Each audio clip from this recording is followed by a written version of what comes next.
Gel. Bu tarafa git. De ineğimiz yer. Hı? İneğimiz yer. Nereye gelin? Buraya yer. Niye? Ne bileyim. Otlama. Gel. Git gidi. Ben de öldü. Yemek istiyorum. Arada atıya baksın.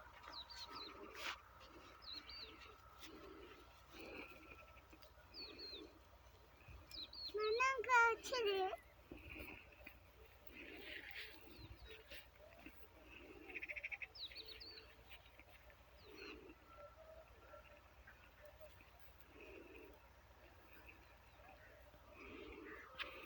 Gel. Gel gidi. Dur gidi. Bunu da kırım. Dur gidi. Bunu da kırım. Bunu da kırım. Heh. Bu tarafa git. Sunay. Bu tarafa git. Bu tarafta.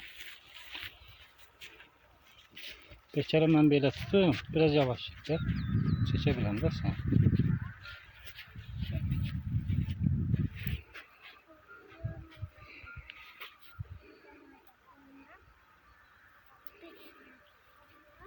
Ah, yere tuttum.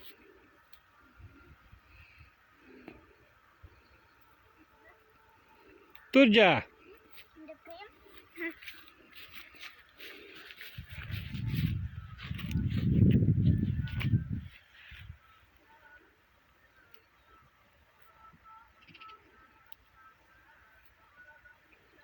Gel.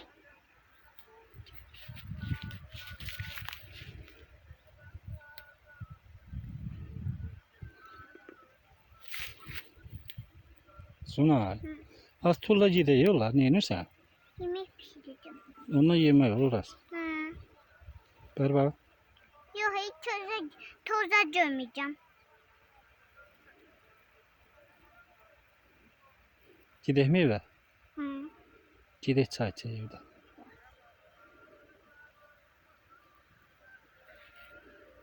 Bir zaman bakarsan bunları toza gömerim. Evet. Hamsını gömüp geleceğim eve.